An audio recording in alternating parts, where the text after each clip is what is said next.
Meg joins us now, and they were down to the Final Four at the World Cup in Brazil. Pretty exciting. Oh, very exciting. A spot in the final on the line as host Brazil kicked off the semis against Germany. Brazil without two big-name players in Neymar out with a broken back and their captain, Thiago Silva, who's serving a suspension. It was all Germany early. A quick strike by Thomas Müller in the 11th minute made it 1-0 Germany, his 5th of the tournament, and 10th career World Cup goal. 12 minutes later, Miroslav Klose scored his 16th career World Cup goal, passing Ronaldo for the most all-time. Germany led 2-0. Then Toni Kroos added 2 more quick goals in the next 3 minutes. Brazil had never trailed by 4 goals in a World Cup match, but they were down 4-0 just 26 minutes into this one. Just 3 minutes later, Sami Khedira added another. Germany set a new World Cup record, becoming the fastest team to score 5 goals. Brazil added 1 late, but still matched their worst ever competitive loss, 7-1. And so Germany is through to the World Cup final. The other semifinal goes tomorrow with the Netherlands facing Argentina. Edmonton Sun's sports writer Derek Van Diest recently returned from the World Cup in Brazil. The trip of a lifetime, said the Chilean-born soccer nut. He took in 7 matches, including Chile versus Brazil, with the host club winning it on penalty kicks, making for some tense moments. Yeah, it was a little scary. Basically, we were warned, maybe don't walk around with your Chilean jerseys before the game, and if you're going to go to the game, you can wear your Chilean jerseys, but maybe have another jersey that you can switch into after the game. And you can almost see the police as the game got into penalty shots. They were thinking, how are we going to get these Chileans out of the stadium if Chile ends up winning this game? This could get really ugly. Van Diest also offered up his World Cup champion prediction. I think Argentina will. They have Messi, and he's such a fantastic player. He's the best Argentine player since Diego Maradona. So you saw what Maradona did for that Argentina team, and I think Messi can do the same thing. Well, by now you've seen the Patrick Watkins touchdown during the Eskimos' win over the Ticats on Friday, but perhaps you didn't hear everything. Mazzoli calls his own number, tucks it, and takes it. And it's taken away by Patrick Watkins. Watkins strips the ball from backup quarterback Jeremiah Masoli and takes it 50 yards for the TD. What you may have missed was Watkins grabbing onto the ball and yelling, "Gimme that." Did we hear "Gimme that"? You know what? I don't know. I honestly don't know, but I heard it too. And it sounded like my voice. It honestly did, but I mean, like I said, it happened so fast. I probably did say it. I mean, it was possible, or somebody knew it was coming. Somebody said, "Give me that." Amazing what those sideline mics can pick up. The Eskimos host the expansion Ottawa Redblacks on Friday night. To the richest rodeo in the world, the Calgary Stampede, and what a bull ride for J.B. Mooney. PBR champion. Northcott's chicken dance does this right to left every time right there. And Mooney's got him rode, and this is going to be a leaderboard change right here. That's a heck of a bull riding. Mooney of Mooresville, North Carolina, held on for the full 8 seconds aboard Chicken Dance, an 88.5-point ride, the best on the day. A fantastic bareback ride by Utah native Casey Field as he teams up with Caddywagon for an 88-point ride, and that was the best of the afternoon.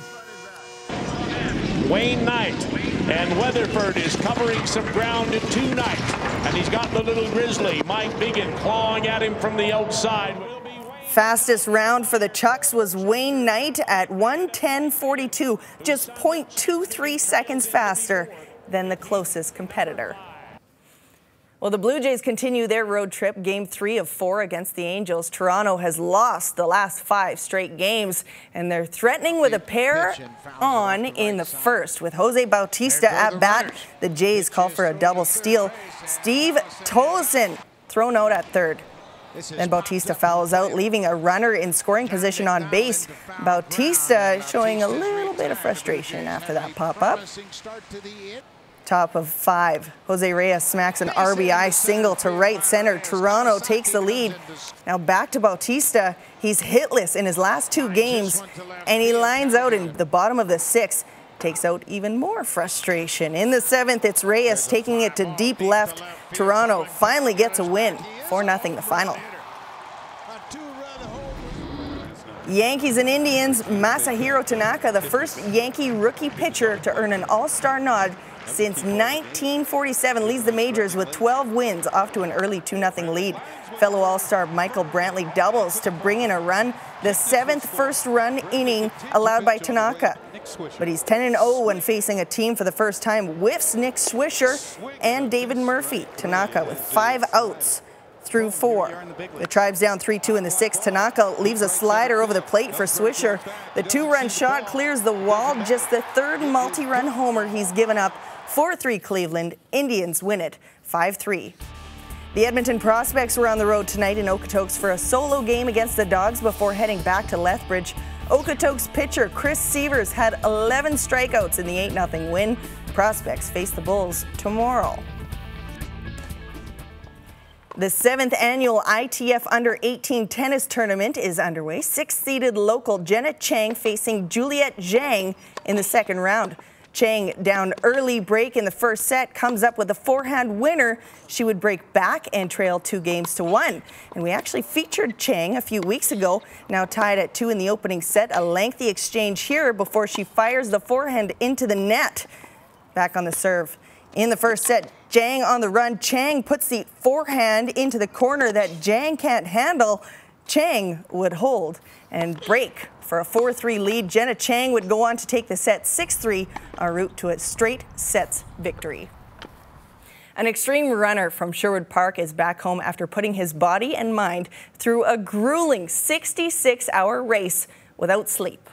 Dallas Dow recently competed in the Spartan Death Race in Vermont. He ran over 100 miles and crawled through mud, all with more than 20,000 feet in elevation gain. Plus, there was a bizarre challenge Dow had to complete. This year we had an exam. It was an impossible exam. There was no way to finish it, and it was just to throw people off. You couldn't talk during the exam, and we were there for about 9 hours before they let us go. And you said before that if somebody talked, you'd actually be disqualified. Absolutely. Right? They took your bib on the spot, and you had to leave. Dow plans to go to next year's race and hopes to get some sponsors so he can compete in other Spartan extreme races in North America. And stage 4 of the Tour de France, 5 kilometers into the 163-kilometer trek, defending champion Chris Froome gets tangled up in the pack. He was cut up, sustaining bruises to his left hip, shoulder, and elbow, along with jamming his wrist in the process. He finished 42nd. Final sprint, Germany's Marcel Kittel edges out Alexander Kristoff for his 3rd stage win of the Tour, but Italy's Vincenzo Nibali retains the yellow jersey. All right, thanks, Meg. You're welcome.